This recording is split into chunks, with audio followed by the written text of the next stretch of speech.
이재명 대표에 대한 검찰 구속영장 청구와 김건희 여사 특검 추진을 놓고 여야가 서로 관심을 돌리기 위한 물타기라며 공박을 이어갔습니다. 노란봉투법으로 불리는 노조법 2, 3조 개정안이 야당 주도로 국회 환노위 소위를 통과했습니다. 법안에 반대한 여당은 안건 조정이 신청으로 맞불을 놨습니다. 전직 의원들의 시각으로 정치권 핵심 이슈를 풀어보는 여의도 정치회전, 친명계 자장격 정성호 의원과 이재명 대표 최측근 면회 논란을 비롯해 영장 청구 이후 이재명 대표의 국회 체포동의안을 둘러싼 공박을 짚어봅니다.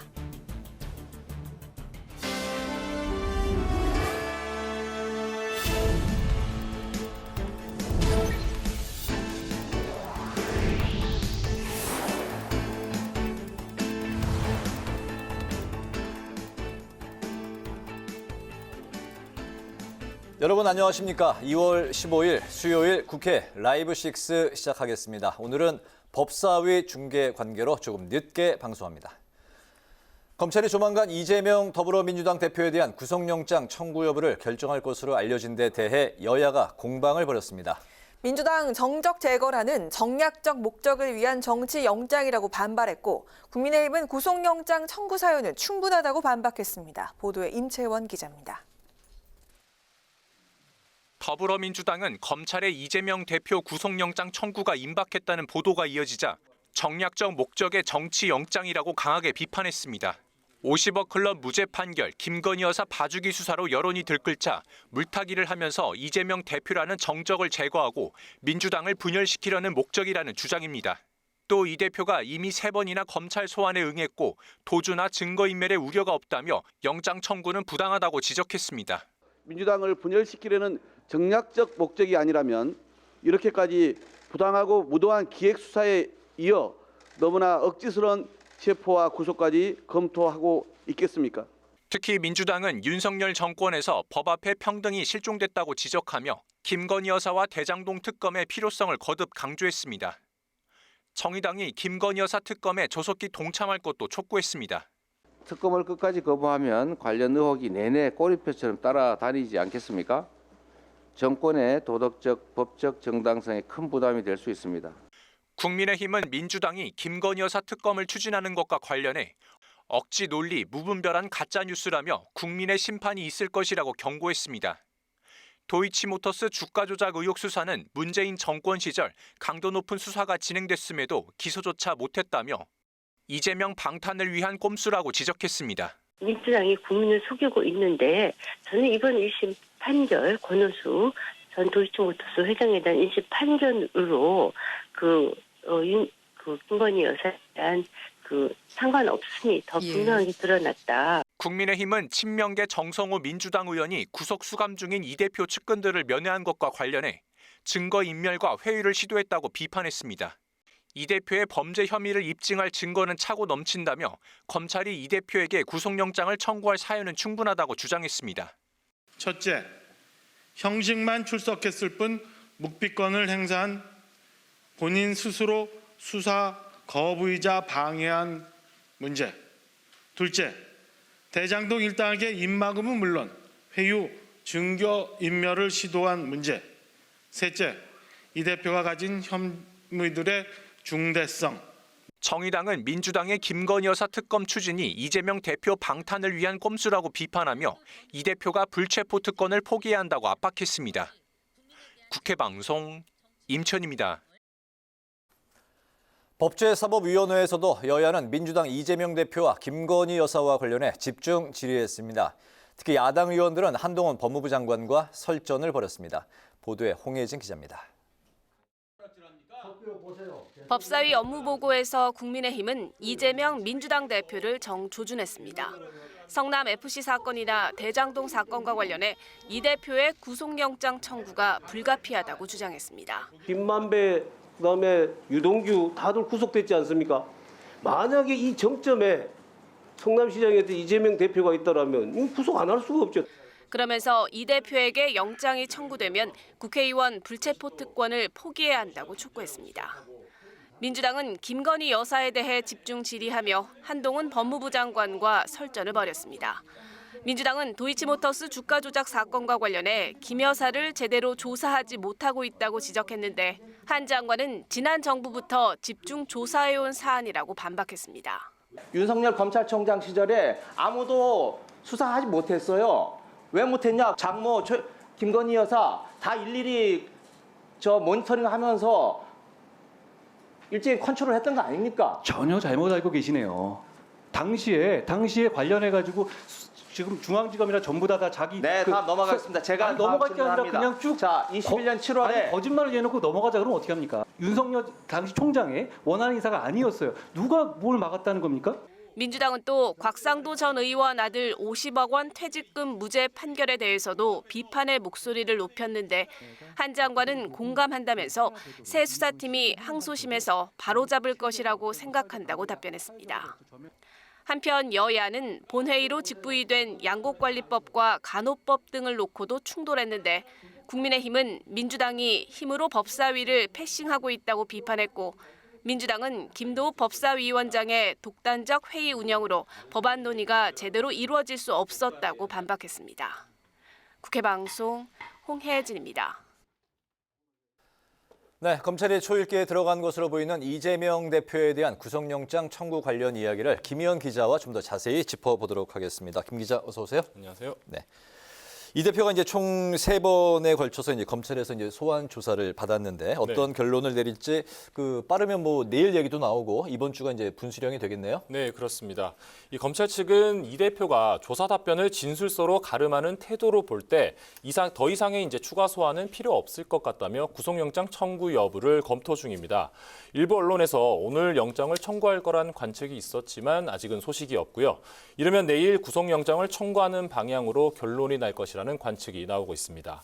검찰은 대장동 일당이 막대한 개발 이익을 얻을 수 있도록 당시 성남시장이던 이 대표가 적극적으로 개입을 했다 보고 배임과 부패방지법, 이해충돌방지법 위반 등의 혐의를 영장에 적시할 것으로 알려졌습니다. 네, 민주당에서는 현재 강력 반발하고 있는데 당사자인 이재명 대표 반응이 나왔습니까?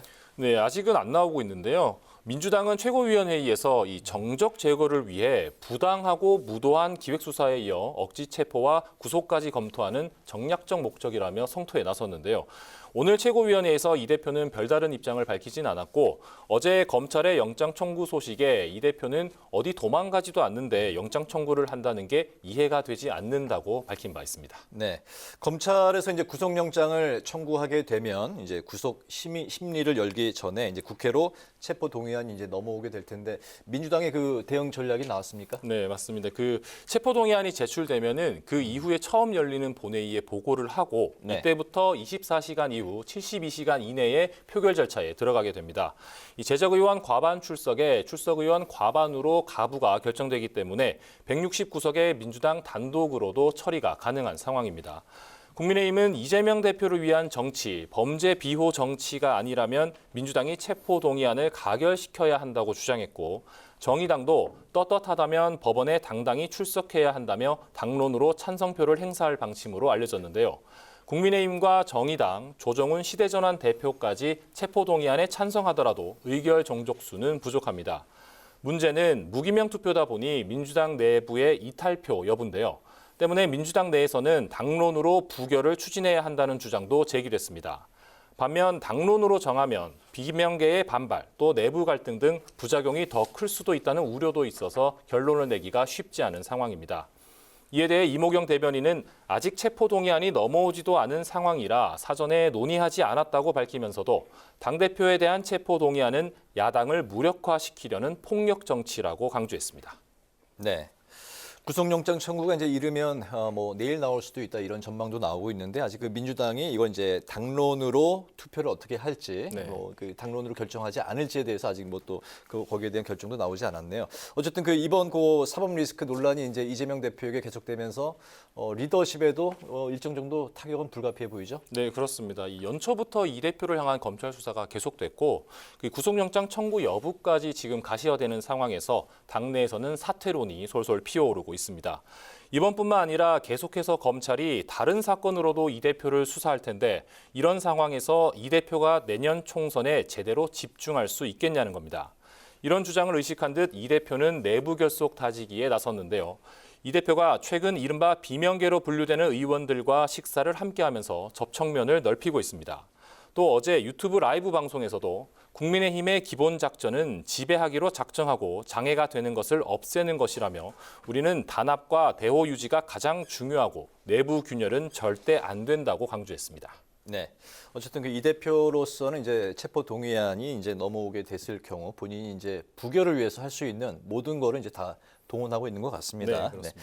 그 이 대표 수사에 맞서서 이제 민주당에서는 김건희 여사 특검법을 정부 여당을 압박하는 카드로 지금 내밀고 있는 것 같아요. 네, 맞습니다. 오늘 최고위원회에서 이재명 대표와 박홍근 원내대표를 비롯해 전 최고위원들까지 이 김건희 여사 특검의 필요성을 강조하면서 총공세에 나섰는데요. 네. 여기에 김건희 여사의 주가 조작 가담에 대한 증거와 정황이 차고 넘친다며 국민의힘의 특검법 협조를 촉구하는 논평까지 내면서 공세 수위를 한층 끌어올렸습니다. 네, 거기다 이제 국회 운영위 소집을 요구를 했는데 이게 열릴 수가 있을까요?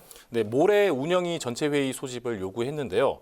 여기서 이 김건희 여사의 주가 조작 의혹을 비롯해 역술인 천공의 대통령 관저 선정 개입 의혹, 북한 무인기 침투 대응 등 현안 보고를 받고 진상을 파악하자는 겁니다.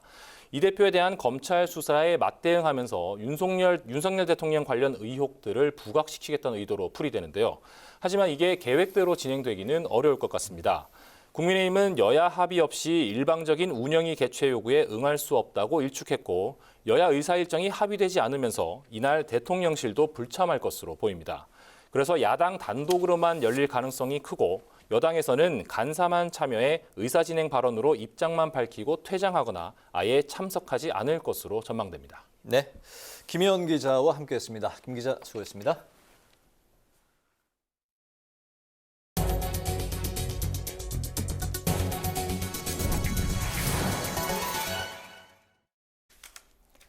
파업으로 인한 과도한 손해배상 청구를 제한하는 이른바 노란봉투법이 여당 전원이 반대표를 던진 가운데 국회 환경노동위원회 법안심사 소위를 통과했습니다. 국민의힘은 법안에 동의할 수 없다며 안건조정위원회 구성을 신청했습니다. 보도에 태훈영 기자입니다.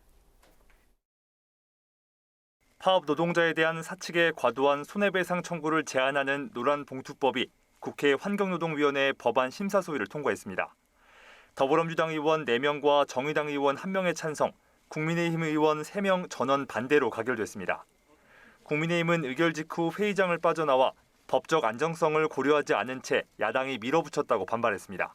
그동안 국민의힘은 기업의 재산권 침해를 우려해 법안 반대 입장을 고수해왔습니다. 저희가 이게 대해서 도저히 동의할 수도 없고요. 아니 법을 개정을 함에 있어서 법적 안전성과 법적 예측성 이런 부분들을 고려해서 해야 됨에도 불구하고 이 노동법은 다 유기적인 관계입니다. 유기적인 관계이기 때문에 모든 법이 하나가 틀어지게 되면 다 틀어지게 돼 있는데 이런 법안 소위를 통과한 노란봉투법, 즉 노조법 2조 3조 개정안은 간접 고용 노동자들도 원청 사업주를 대상으로 교섭과 쟁의에 나설 수 있도록 하고 사측의 과도한 손해배상 청구를 제한하기 위해 법원이 규책 사유 등에 따라 개별적으로 책임 범위를 정하도록 했습니다. 그 불법 행위에 관해서 손해배상을 청구할 때 그 각 사람이 어떤 불법 행위를 했기 때문에 어떤 금액만큼 손해배상을 청구할지를 분명히 정해서 청구하라 그런 개념입니다. 다만 쟁의 행위 탄압 목적의 손해배상을 금지하는 내용은 이번 개정안에 반영되지 않았습니다.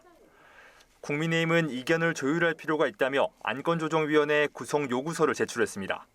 안건조정위엔 민주당 3명과 국민의힘 2명, 정의당 1명이 참여하는데 의결 정족수가 3분의 2 이상인 만큼 노란봉투법은 상임위 전체 회의로 넘어갈 가능성이 큽니다. 야당은 국회법에 따라 안조위를 거친 안건을 오는 21일 상임위에서 처리하겠다는 방침입니다. 국회방송 태윤영입니다. 국회 정치개혁특별위원회가 내년 4월 총선에 적용할 선거제도 개편안 마련에 속도를 내고 있습니다. 비례성과 대표성을 강화할 수 있는 여러 선거 유형을 논의한 뒤 조만간 결의안 형식으로 2개 이상의 복수 선거제도 개편안을 마련할 예정입니다. 보도에 김동희 기자입니다. 국회 정치개혁특별위원회는 오늘과 내일 정치관계법 개선 소위를 열고 내년 4월 총선에 적용할 선거제도 개편안을 집중 논의합니다.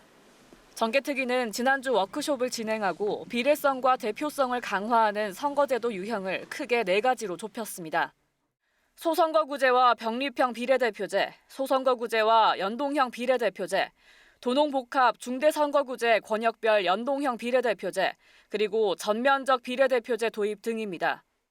정개특위는 이들 선거 유형을 논의해 이르면 내일까지 2가지 이상의 선거제도 개편안을 결의안 형식으로 만들 예정입니다. 각각의 제도에 대한 위원님들의 생각을 자유롭게 의견을 제시해 주시면 좋겠습니다. 접근이 이루어지고 동의가 있으면은 결의안에 다 담을 수 있다는 말씀을 올려드리겠습니다. 정개특위가 만든 결의안은 본회의에 상정되면 국회의원 모두가 참여하는 전원위원회를 열어 선거제도 개편 방향을 확정합니다. 정개특위는 합의안을 법안으로 만들어 국회에서 다시 논의한다는 계획입니다.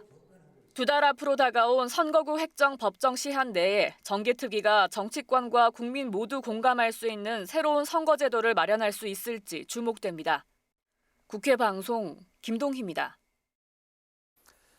윤석열 정부의 첫 정부 조직 개편안이 국회 행정안전위원회 법안심사 소위를 통과했습니다. 행안위는 오늘 법안 1 소위를 열고 국가보훈처를 국가보훈부로 격상하고 외교부 산하에 재외동포청을 신설하는 내용의 정부 조직법 개정안을 의결했습니다. 개정안 의결은 어제 국민의힘과 더불어민주당의 3+3 정책협의체 합의에 따른 것이며 행안위 전체 회의와 법제사법위원회를 거쳐 오는 24일 국회 본회의에서 처리될 예정입니다. 윤석열 정부가 공약한 여성가족부 폐지 여부는 이견을 좁히지 못해서 양당 원내대표가 협의를 이어가기로 했습니다. 국민의힘 당대표 본경선에 오른 후보들의 첫 TV 생방송 토론회가 현재 진행 중입니다. 김기현 후보는 보수를 바탕으로 한 리더십을 통해 안정 속의 개혁을 이뤄내겠다고 말했고, 안철수 후보는 지난 대선에 정권 교체를 위해 대통령의 꿈을 내려놨다고 밝혔습니다. 천하람 후보는 자신이 이준석 전 대표를 능가하는 새로운 보수의 제목이라고 강조했고, 황교안 후보는 목숨을 건 단식 투쟁 등의 경험이 있는 자신이 당대표 적임자라고 역설했습니다. 더불어민주당이 가스 전기요금 폭탄 지원책 촉구 기자회견을 갖고 정부에 소상공인과 자영업자를 위한 별도의 에너지 지원책 마련을 요구했습니다. 박홍근 원내대표는 기자회견에서 정부가 난방비 폭탄에 민심이 들끓자 취약계층 지원 확대 계획을 찔끔 내놨지만 소상공인과 자영업자 대상 대책은 전무하다며 이같이 밝혔습니다. 또 소상공인들의 고금리 부담을 덜기 위한 대책을 즉각 시행하고 골목 상권을 지키기 위한 대형마트 의무 휴업 제도의 무력화를 중단해야 한다고 말했습니다. 김진표 국회의장은 어용 에르덴 몽골 총리를 접견하고 양국 간의 협력 강화 방안을 논의했습니다. 김 의장은 한국 기업이 몽골 에너지 광물 개발에 참여하는 등 투자를 확대하고 실질적 협력이 강화되기를 기대한다고 강조했습니다. 김 의장은 또 어용 에르덴 총리가 2030 부산 세계 박람회 유치를 지지한 것에 대해서 감사의 뜻을 밝혔습니다.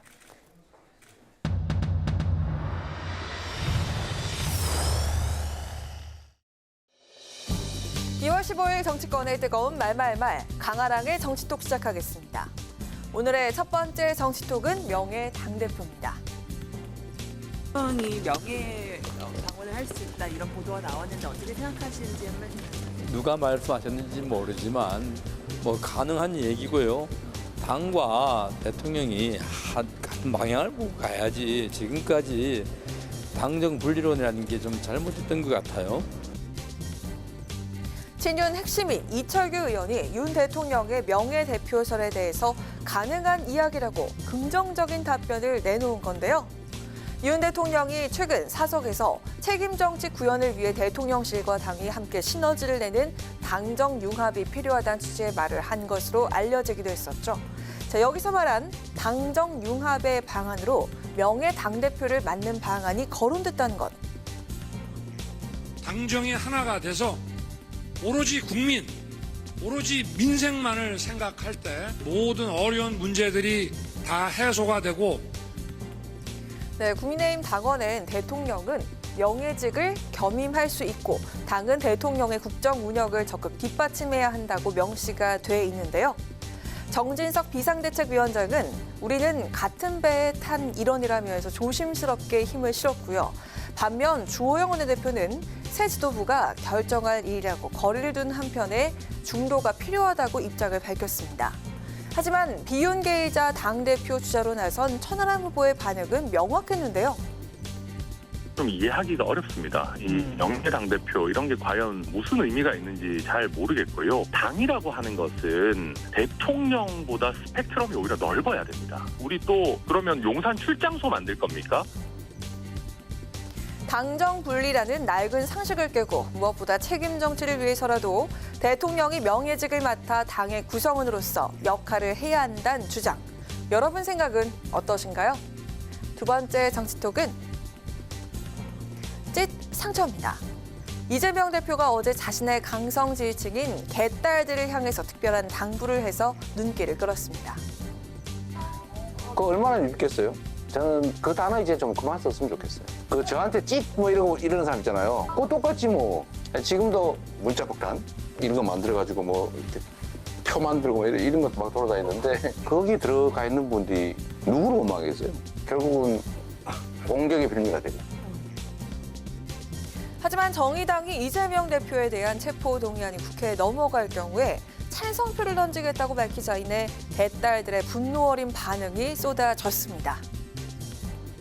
불체포 특권이라는 게 국회의원의 방탄이다라는 비판도 받고 있기 때문에 정의당은 계속 그런 체포동의안들에 대해서는 찬성을 견지해왔고요. 누가 된다고 하더라도 그것은 예외가 없는 거죠. 네, 정의당 홈페이지 게시판엔 총선 때 영석을 만들자 국민의힘 이중대냐 등의 비난글이 쇄도했는데요. 최근 불체포 특권 원칙 고수를 비롯한 정의당의 행보를 두고 여당에선 이런 평가가 나오기도 했습니다. 소위 조국 수호 대열에 합류했다가 정의당이 요새 당 자체가 어려워진 상황 아닌가 싶습니다. 그러니까 당세가 예전만 못하고 그리고 정의당만의 어떤 독특한 색깔도 많이 없어진 것 같고요. 그래서 정의당이 자신들의 주체성을 다시 찾아가려고 하는 과정 아닌가 싶습니다. 네, 찢이라는 단어에 상처를 받았다며 지지자들을 달랜 이재명 대표의 특별한 당부. 과연 지지자들은 화답을 할까요? 지금까지 강아랑의 정치톡이었습니다.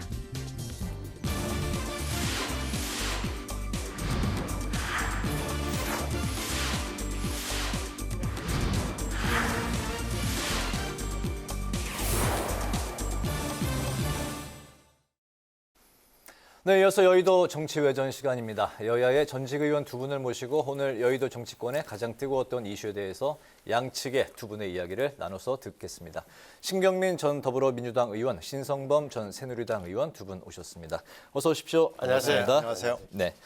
현재 그 국민의힘 당대표 전당대회 당대표 후보들의 열띤 그 TV 토론회가 이제 첫 번째로 열리고 있는데 지금 이제 5시 20분에 시작했고 현재도 이제 진행이 되고 있습니다. 오늘 그 TV 토론회의 그 최대 관전 포인트라고 하면 좀 어떤 걸 짚을 수가 있을까요? 오늘 안철수 후보가 아주 한 방 딱 치고 나오는 게 좀 인상적이었습니다. 아까 그 OX 문제 말씀하신 아니 OX가 아니고 첫 번째 발언일 거예요. 네.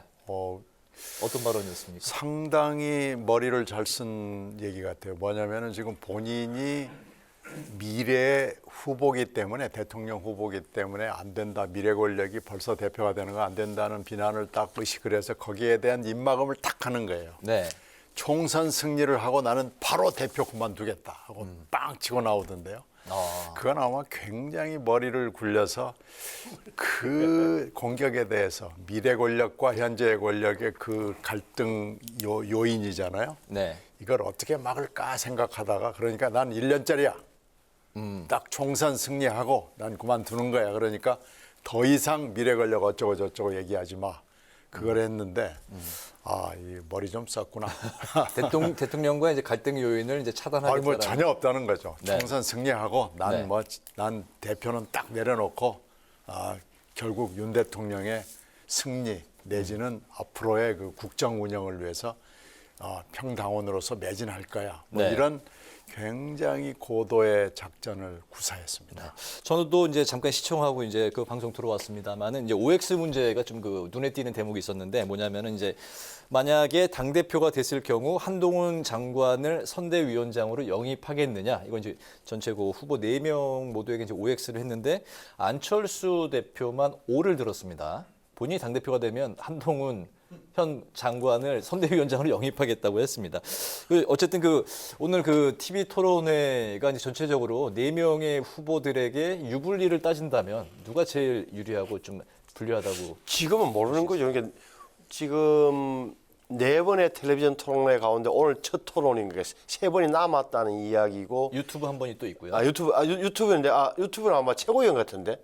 그러니까 네. 그다음에 또 하나는 이제 7번의 지역 순회 연설회 가운데 겨우 2번 했잖아요. 제주하고 부산 불기에 했으니까 이건 5번이 남아 있다. 그래서 어떻게 될지는 모르는데 제가 보기에는 이미 당원들도 어느 정도 내 후보의 특징을 어렴풋하게나마 이해하고 있다. 김기현 후보는 안정론이잖아요. 제가 좀 부족할지 몰라도 대통령하고 호흡을 맞춰서 갈 사람은 이 김기현입니다. 원내대표까지 했고 정통 보수 어떻게 보면 뿌리론으로 정리를 할 수 있을 테고 안철수 후보는 정확하게 말하면 확장론이죠. 이 당에 우리 국민의힘의 뿌리는 약할지 몰라도 내년 총선에서 이기는 게 곧 윤석열 정부의 성공을 가는 첩경이고 아주 그건 필수 불가결한 요소다. 그럼 누가 총선에서 이기는 당을 만들 수 있느냐? 확장성이 높은 중도층에까지 어필하고 수도권에서도 통하는 이 안철수야말로 대표가 돼야 됩니다라는 논지일 테고 천하람 의원은 천하람 후보는 양쪽을 다 모두 다 비개혁적이라든지 아니면은 준비가 안 된 후보라고 이렇게 또 너무 또 대통령의 조정을 받는 대통령실의 조정을 받을 만한 사람이라고 공격하는 이런 양태가 계속될 것 같다. 황교안 후보야 뭐 정통 보수론이겠죠. 근데 이 흐름을 내 앞으로 있을 3번의 토론에서도 크게 벗어나지 않을 것 같다. 그러면 결국은 텔레비전 토론의 결과가 어떻게 될 거냐, 여파가 있을 거냐. 조금은 미치가 있지만 항상 보셨지만 큰 구도를 못 벗어나는 거예요. 이 구도. 네. 바람이 불어도 말이죠. 흔히들 바람이 분다 그러는데 바람이 불어도 산골짜기에 바람이 불어도 지형을 따라가지 지형을 넘어서지를 못하는 게 항용 텔레비전 토론에 어떻게 보면 좀 한계 같아요. 저는 알겠습니다. 크게 영향은 못 줄 거라고 봐요. 크게 영향을 못 줄 것이다. 예. 그렇죠. 어쨌든 텔레비전 토론은요. 실수를 하면 끝입니다. 막 계속 유튜브에 쇼츠에 들어가 가지고 실수를 하지 않아야 되는데 오늘 이렇게 보면은 금방 신 의원 얘기대로 천하람 후보는 모두각이에요. 모두각. 네, 모두각이로 이리 치고 좌충우돌하는 거죠. 네. 그런데 이제 그러니까 안철수 후보는 그 카드 아까 제가 말씀드린 그 카드를 들고 나와서 꽝 한번 때렸는데 그건 언론에는 아마 영향이 좀 있을 거예요. 근데 이게 유권자들 그러니까 당원들의 마음까지 흔들 수 있을 것인가는 좀 미지수입니다. 네네.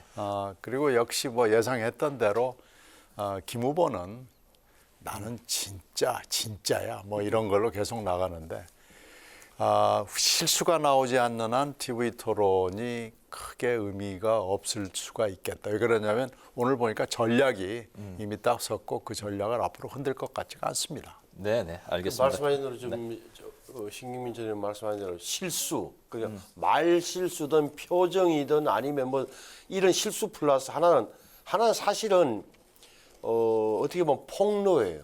개인적인 비리라든지 이런 게 폭로되는 순간 텔레비전 토론이든 아니면 이 전 과정 한 달 남은 이 과정에서 뭔가 개인적인 비리라든지 이런 게 언론에 나온다든지 아니면 텔레비전 토론 과정에서 증명이 된다든지 실수 아니면 비리 문제 이게 가장 큰 폭탄이지 나머지는 거의 다 상대방이 어떻게 나올까지 예상해서 답변을 준비하고 있단 말이에요. 예를 들어서 우리도 나가면 토론 준비를 오늘 하루 종일 했을 거예요. 이렇게 되면은 저쪽에서 어떻게 나올 거다. 그럼 여기에 대해서 이렇게 다시 한번 공격을 하십시오. 연습을 많이 하고 나왔기 때문에 이 그럼 어떻게 보면 치고받고 하는 게 뭐랄까 짜여진 규칙대로 간다. 그래서 돌발 요인은 별로 없다고 보는 게 텔레비전 토론의 현재 현주소예요. TV 토론이 때에 따라서는 이제 정치적 환경에 따라서는 또 영향을 많이 줄 수도 있고 한데 현재 환경에서는 그렇게 파괴력은 없을 것이다. 실수를 안 하는 게 가장 중요하다. 구도가 짜여져 있는 알겠습니다. 예, TV 토론에 대한 이야기는 이제 앞으로 이제 또 3번 유튜브까지 또 있으니까 이제 또 계속해서 이야기를 나눠보도록 하고요. 그 다음 이슈로 넘어가겠습니다. 오늘 이준석 전 대표가 라디오 방송에 이제 출연을 해서 내년 총선에 이제 무조건 출마하겠다 이제 이런 발언을 했습니다. 이제 징계가 이제 내년 1월까지죠. 네. 예, 예. 그 징계가 풀리면은 총선에 이제 출마할 자격은 있기는 한데 이준석 대표가 과연 그 공천을 받고 출마를 할 수 있을지 어떻게 보십니까? 저는 공천받기는 매우 어렵다고 봅니다. 징계를 저렇게 나라가 요란할 정도로 징계받고 공천받는 사람을 본 적이 없고요. 현재는 그 당협위원장이죠? 현재 당협위원장이라는 건 아무 의미 없습니다. 의미가 없습니다. 당협위원장은 약간의 어드밴티지가 물론 있지만요. 결국 공천 과정에 들어가면 뭐 심지어 조그만 실수도 상대편에서 다 들춰내거든요. 근데 저 사람 징계받고요. 뭐 어쩌고 저쩌고요 나오면요. 공천심사위원회 내지는 공천관리위원회에서 1순위로 아마 딱 그 X표를 칠 거예요. 그러니까 그건 어렵고요. 이제 무소속으로 나가냐 안 나가냐. 근데 이 전 대표가 살려면은 무조건 나가겠죠. 결국 오늘 또 홍준표의 길을 슬쩍 언급한 걸로 봐서는 홍 전 대표가 지금 홍 시장이 그런 길을 걸었기 때문에 결국은 그걸 염두에 두고 얘기하는 거 아니겠습니까? 이제 홍 시장이 이제 무소속으로 나가서 이제 복당했던 그런 사례로 자신의 길을 잘 걸어가면 그래서 이번에 이제 그 친 이준석계 이제 모두 그 본 경선에 이제 올라온 자신의 존재감을 드러냈듯이 앞으로 이제 자신의 길을 잘 걸어가면 국민들이 불러줄 것이다 이런 이제 워딩을 쓰더라고요. 저는 지금 신경민 전 의원 생각과 달리 공천 문제는 쉽게 뭐 받는다 안 받는다 저는 받을 가능성도 여전히 높다라고 봐요. 왜 그러냐 보십시오. 지금 이준석 전 대표의 마음속에는 내가 이번에 힘이 있다. 국민적 지지 또는 당원들의 지지를 받는다는 사실이 확인되면 내년 초에 구성될 공천관리위원회에서 자기를 못 자를 거라고 판단하고 있는 거예요. 힘이 있다는 게 증명됐기 때문에 수도권에서 서울에서 그것도 강북에서 노원병에서 3번 나와서 3번 떨어졌지만 나 말고 누가 더 경쟁력이 있게 나올 수 있겠냐는 대목에 자신을 하고 있기 때문에 이렇게 나오는 거란 말이에요. 물론 주류 측에서 보기에는 굉장히 못마땅하잖아요. 어찌됐건 계속적으로 지금 나와서 어떻게 보면 또 조를 짜서 스크림을 짜서 나와서 전당대회에 노골적으로 개입 또는 관여하고 있는 사실이 있기 때문에 못마땅하겠지만 자기가 힘이 있으면 나를 공천에서 못 자를 거야. 왜? 수도권 선거는 지금 어려워지는데 이런 생각도 하고 싶겠다. 최악의 경우에는 물론 무조건 나와야 되는 거 아니에요. 본인 입장에서는. 이제 4번째 도전인데 마지막 뭐 그런 생각을 하고 있지 않을까 싶고 결국은 아마 이준석 전 대표는 아마 나경원 의원처럼 전 의원처럼 저렇게 쉽게 무너지면 밟으면 밟히는 존재로서는 오히려 공천을 못 받을 거다. 오히려 자신의 힘을 보여주는 게 공천권에 근접할 거다. 또 내년에 초에 정치 지형은 적어도 누가 대표가 되건 그렇게 쉽게 자기를 못 쳐낼 거라고 볼 겁니다. 네네, 알겠습니다. 바로 그래서 잘만 길을 정도로 걸어가면 국민들이 내 뒤에 있다. 이제 그렇게 이야기를 한 것 같습니다. 자, 그 다음 이야기 이제 그 최근에 정성호 민주당 의원이 정진상, 김용 두 사람을 이제 면회했고 거기에 이제 이화영 전 부지사도 이제 면회한 사실이 이제 드러난 상황에서 또 이제 논란이 일고 있습니다. 과연 이게 회유냐 아니면 뭐 좀 일반적인 뭐 조언이었고 적법 절차에 따라서 이제 그 면회를 한 거기 때문에 전혀 문제될 게 없다. 이런 이제 여야 간에 또 그 논쟁이 이어지고 있는데 이 부분은 어떻게 보십니까? 면회 적법성 문제는 그건 뭐 얘기할 거 없고요. 불법 면회라는 건 뭐 있을 수가 없으니까요. 네. 그리고 그 특별 면회라는 것은 물론 이름은 바뀌었습니다. 그러나 정말 특별한 면회니까요. 뭐 그것도 뭐 논외죠. 그럼 특별한 면회인 건 확실하니까요. 네. 근데 이제 문제는 왜 갔냐? 그리고 가서 그걸 했으면은 아무리 특별 면회지만 분명히 기록이 되고 그 기록은 원래 지금 현행 행정법상에 따르면은 수사를 하는 검사하고 재판을 받고 있는 재판부가 요구할 경우 보고를 하게 돼 있습니다. 네. 검사한테는 무조건 하게 돼 있습니다. 네. 근데 그걸 안 하면은 그건 교도소 내지는 그 관련 당사자들이 자기 임무를 잘못 이행하는 거죠. 이게 녹음은 하지 않는 특별 녹음은 물론 안 면회인데 합니다. 속기는 전체를 다 기록하게 돼 있는 건가요? 전체 다는 못하죠. 그 뭐 저 교도관이 속기사는 아니니까요. 네. 그러나 중요한 걸 빠뜨리면은 그 교도관이 뭐 엄청난 문책을 받게 돼 있습니다. 그래서 당연히 수사 검사한테는 보고하는 거고요. 판사가 요구하면 그 기록을 넘길 수밖에 없게 행정법상으로 돼 있습니다. 네. 그리고 그 방 안에 저도 특별면회를 해본 적이 있는데요. 특별면회하면 교도관이 바로 옆에 앉아 있습니다. 그걸 들을 수 있는 거리에서 그걸 적습니다. 네. 그리고 적는다고 다 얘기하고요. 이걸 정 의원이 몰랐을 리가 없잖아요. 정 의원이 변호사를 했고 민형사를 다 수임했을 것이기 때문에 당연히 하죠. 그러니까 여기서 지금 중요한 것은 이게 뭐 불법이냐 뭐냐 이런 것은 논외고요. 왜 갔냐?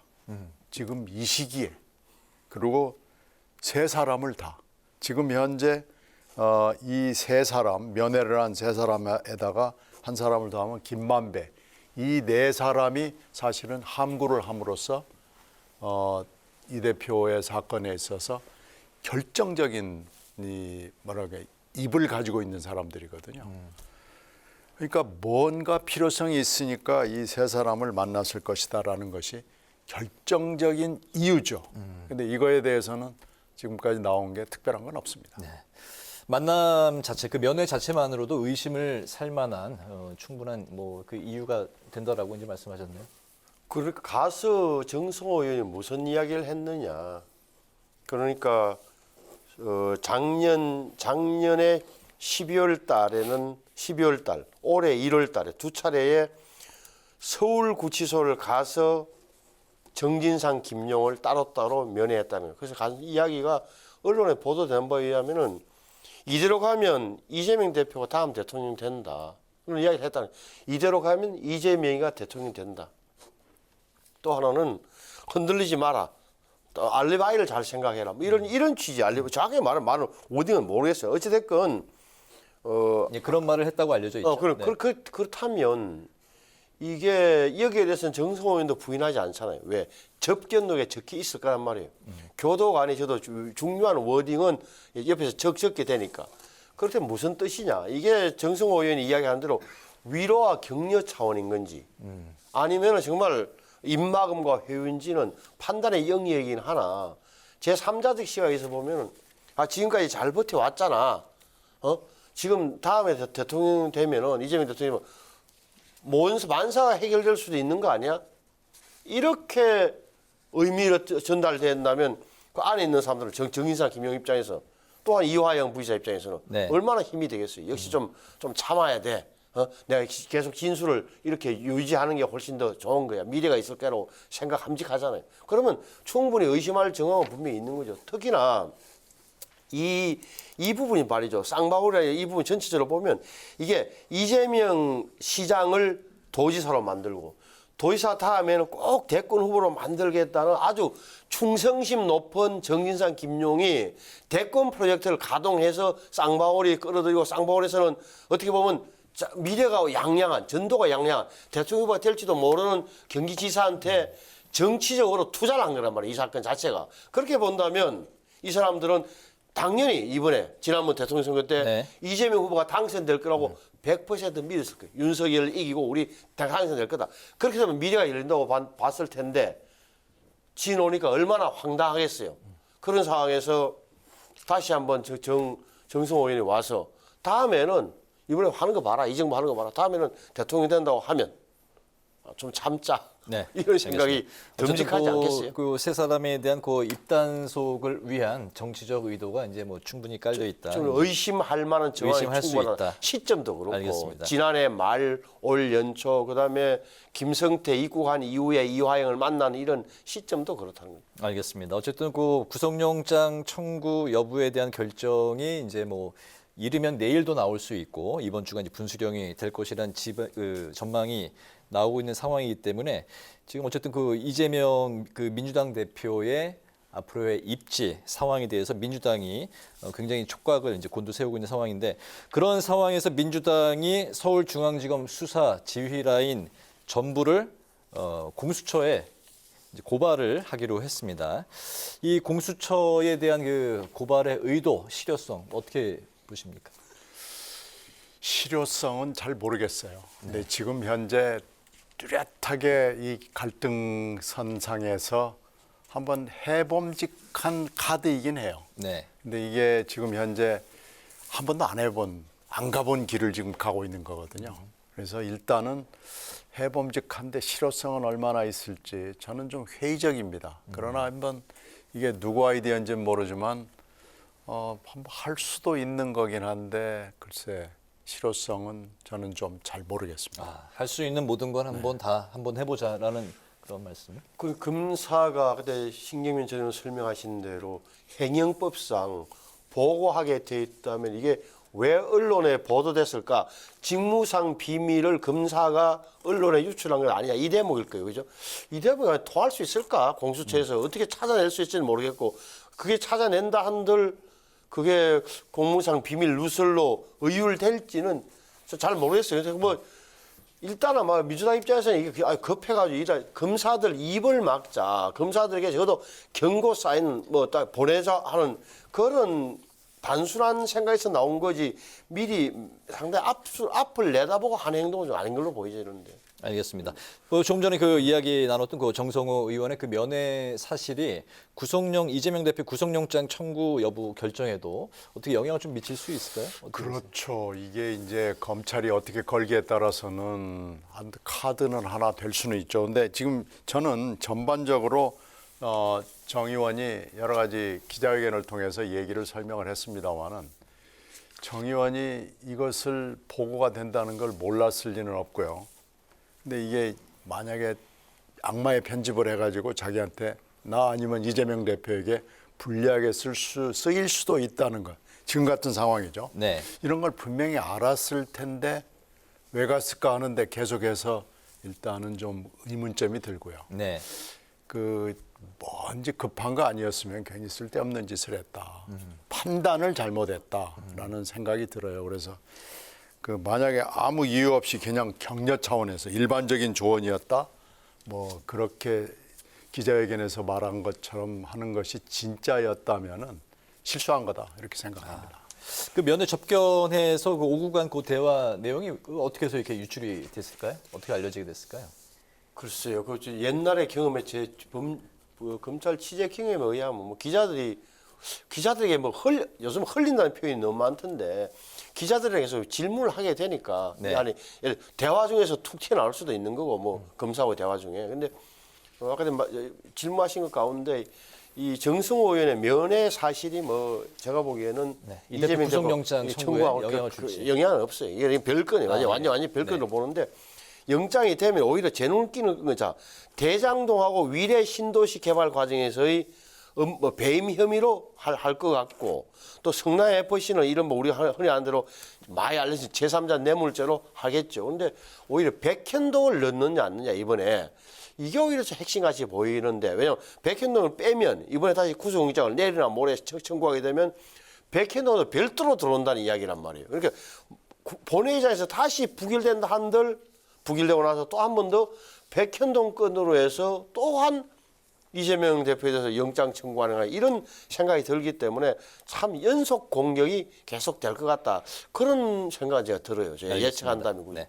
이재명 대표에 대한 이제 구속영장이 만약에 청구가 됐을 경우에 이제 현재 국회의원 이제 신분이기 때문에 구속 심리를 위해서 체포 동의안이 이제 그 국회로 그렇죠. 이제 넘어가게 될 텐데요. 이럴 경우에 이제 또 어떻게 이제 그 결과가 나올 것인지 많은 또 전망들이 나오고 있는데요. 그 문제는 이제 정의당 그리고 이제 시대전환의 조정훈 의원까지 이재명 대표 체포 동의안에 이제 그 찬성의 입장인데 문제는 민주당 이탈표가 어느 정도 나올 것이냐, 체포 동의안이 이 가결 여부 어떻게 보세요? 이게 지금 탄핵안하고는 다르게요. 종다수거든요. 네. 과반 이상이 참석해서 과반 이상의 찬성을 얻으면 되기 때문에 이 경우의 수가 너무 많아요.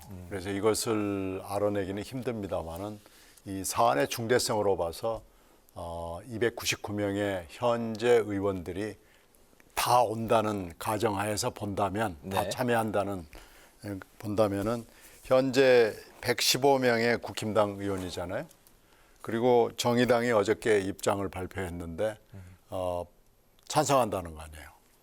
그리고 시대 6명. 네. 그렇지 거기다 플러스 6을 해야 되고 네. 시대전환 조정원 의원도 말은 지금 분명하게 안 하고 있습니다만은 찬성할 가능성이 굉장히 높고요. 여기에 지금 무소속 의원들이 몇 명 있는데 이 중에서 몇 명이 또 찬성한다고 보면 이게 아주 좀 민주당 입장에서는 이 표 계산을 해놔야 되는데 좀 복잡합니다. 네. 근데 이것을 현재는 당론으로 하느냐 안 하느냐라는 문제를 가지고 논란을 벌이고 있습니다만은 당론으로 한들 이게 무기명 비밀 투표이기 때문에 이걸 100% 당론이 만약에 부결로 당론을 한다고 해도 지켜질 수 있을까?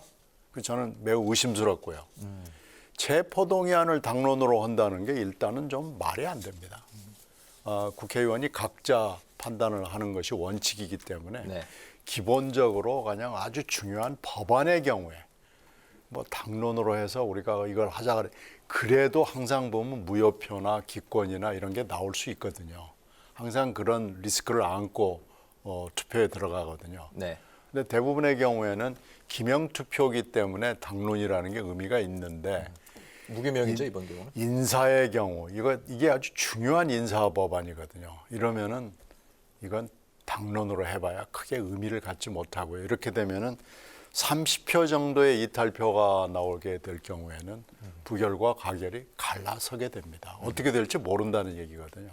바로 이제 그런 경우를 이제 좀 걱정을 해서 이재명 대표가 이제 최근에 비명계 네. 김종민 의원을 비롯해서 이 비명계 의원들을 몇 명을 이제 계속해서 만남을 가졌고 어제 유튜브 방송에서도 단일 대오에 대한 의지를 강하게 이제 피력을 했던 것 같습니다. 지금 단일 대오를 얘기하기 시작한 것은 꽤 되는데 이 단일 대오를 흐트리는 이상한 조짐들이 좀 있습니다. 그러니까 친명계 의원들이 비명계 의원 지역구에 가서 현수막을 딱 걸어놨거든요. 이건 물론 이재명 대표가 당신 내려가, 당신 이리 가 이렇게 교통정리를 한 건 아닌데 국회의원의 공천을 원하는 사람들은 대개 다 자기 각계약진으로 가거든요. 그러니까 친명계 의원들이 각계약진으로 그렇게 비명계 의원들을 자극을 하고 있습니다. 이게 지금 굉장히 단일 대오를 허트러뜨리는 이상한 일들이 지역구에서 일어나고 있기 때문에 네. 지금 아마 이재명 대표 입장에서는 열불이 날 겁니다. 이모경 민주당 대변인이 오늘 아직까지 이 체포동의안이 넘어왔을 경우 민주당이 투표를 당론으로 할지 아닐지 아직까지 그건 결정하지 않았고 그건 체포동의안이 넘어왔을 경우에 그때 이제 결정을 하겠다 이런 입장을 이제 밝혔습니다. 예, 신 의원님께서 이제 이탈표가 민주당 안에서 한 30석 정도 나오면 가결될 수도 있다 이렇게 말씀하셨는데 30석 나오면 무조건 가결이죠. 가결 전망은 어떻게 보십니까? 저는 가결되기는 쉽지 않은 거 아니냐. 지금 그 민주당 안에서 참 뭐랄까 이재명 대표님 이번 기회에 하다 정리를 하는 게 좋겠습니다라는 판단하에 좋겠다. 우리 당의 부담을 더 이상 주면 안 된다는 판단하에 이걸 가결을 한다. 우선 아무리 비밀로 한다 한들 기존의 어떤 그 생각과 어떤 언론 인터뷰 이런 데서 누구 가결되는 순간 이른바 개딸들이 다 찾아낼 거예요. 나는 아닙니다라고 한들. 당신 옛날에 이렇게 인터뷰한 거 보면 다 이런 생각이었던 거 우리 다 알고 있는데 좌표 찍히면 그인도 내겠습니까? 그런 불안도 있고 우선은 좀 버티기로 가는 거 아니냐. 그래서 이재명 대표에서 만나서 몇 사람, 그래서 적어도 당내 여론을 움직일 만한 몇 사람을 비명계를 만나서 자기 생각을 이야기했을 게 않겠습니까? 네. 그런 게 다 여기에 영향을 줄 것이다. 네. 말씀하셨지만 이게 만약에 정의당하고 조정은 의원하고 이렇게 무소하고 7, 8석이 반대한다 그러면 정확하게 말하면 민주당에서 27명 내지 28명만 이른바 찬성해도 이거는 가결되는 거예요. 그런 문제는 좀 제가 보기에는 하지만 현실적으로 쉽진 않다. 어렵다. 예. 부결로 갈 것이다. 부결되면 뭐 이번에 거는 이제 넘어가는 건데 다 말씀 다 하시지만 제가 들었지만 또 백현동 건이 또 들어온단 말이에요. 네네. 이것도 어떻게 할 거야? 또 그때 되면 또 다시 한 번 더 이 절차가 어떻게 보면 그 고민인 또 다시 민주당에는 한 번 더 시작될 것 같아요. 네. 부결될 것이다. 가결될 수도 있다. 저는 체포동의안, 이 체포동의안이 저 신 의원 얘기처럼 복수로 올 가능성이 굉장히 높습니다. 지금 아직도 소환이 복수로 남아 있고요. 복수의 체포동의안이 올 거고 또 굉장히 많은 기소가 있을 것이 뭐 분명하잖아요. 네. 근데 지금 여기서 이 대목에서 문제가 되는 것은 체포동의안의 내용입니다. 체포동의안이 이게 지금 1차 체포동의안이라고 한다면 여기에 어떤 내용들을 가지고 올 것이냐라는 것을 국회의원들에게 펼쳐 보일 거 아니에요. 이걸 보고 민주당 의원들도 판단을 할 텐데 이게 30표가 찬성으로 넘어가느냐 안 넘어가느냐 하는 문제는 체포동의안의 내용에 달려 있는 거고요. 또 하나는 이게 1차 체포동의안이지 마지막 체포동의안이 될 거라고 생각하지 않습니다. 그래서 이게 1차 클라이맥스지. 그다음에 또 있을 수도 있다. 클라이맥스는 계속해서 있기 때문에 2023년은 아마 클라이맥스의 연속일 것이다라고 지금 예상하죠. 말씀하시고 체포동의안 내용에 대한 걸 이제 지난번 노웅래 의원에 대한 것처럼 한동훈 법무부 장관이 직접 또 이제 브리핑을 할 것으로 알려지고 있는 상황입니다. 오늘 그 마지막 이제 또 그 이야기를 나눌 부분들이 조금 아까 이제 그 신성범 의원께서 말씀하신 이른바 그 민주당의 이제 개딸들이 현재 그 정의당이 찬성 입장이기 때문에 이재명 대표 체포동의안의 찬성 입장이기 때문에 국힘의 이중대 아니냐. 지난번 이제 조국 사태 때 민주당이 이중대 아니냐는 이제 또 그 비판을 받았었던 정의당이 현재는 국민의힘 이중대 아니냐 이제 좀 이런 또 그 비난을 하고 있는데 이 상황에 대해서 좀 짧게 말씀 들어볼까요? 글쎄 예상했던 거죠. 근데 뭐 정의당이 이미 공표를 했기 때문에 정의당이 이거에 큰 영향을 받을 것 같지는 않습니다. 네. 정의당이 이야기하는 이런 거잖아요. 그러니까 체포 동의안이 처리되면 그 다음날 검찰 수사관들이 이재명 대표를 잡아가는 게 아니라 동의안이 통과되면 법원에 어떻게 보면 영장 실질 심사를 받으러 가는 거예요. 네. 그 절차를 밟아라. 그렇게 이재명 대표가 자신이 있으면 차라리 그렇게 절차를 밟는 게 더 떳떳하지 않냐고 하는 게 정의당의 입장이죠. 그리고 정의당 입장에서는 장기간에 걸쳐서 아마 민주당 이중대라는 그 이미지를 장기간에 걸쳐서 떨어내고자 하는 프로젝트이기 때문에 무슨 일부 반대한다고 해서 생각이 바뀔 가능성이 없다고 봐요. 네, 그 정의당 입장은 이제 불체포 특권에 대한 그 자당의 원칙을 이제 고수하는 것이다라는 이제 그런 입장인데요. 또 이제 이번에 그 주체성에 대한 또 이제 정의당의 입장을 이제 굳히려는 거 아니냐는지 또 외부의 또 그런 시선도 같이 나오고 있는 상황입니다. 오늘 이런저런 이야기를 좀 그 많이 나눠봤는데요. 여의도 정치외전 이제 마칠 시간이 됐습니다. 지금까지 신경민 전 더불어민주당 의원, 신성범 전 새누리당 의원과 함께 본격적인 레이스에 오른 국민의힘 전당대회 상황을 비롯해서 정성호 의원의 면회 논란까지 짚어봤습니다. 두 분 말씀 아주 잘 들었습니다. 고맙습니다. 네, 고맙습니다. 네, 오늘 국회 라이브 6는 여기서 마치겠습니다. 시청해주신 여러분 고맙습니다.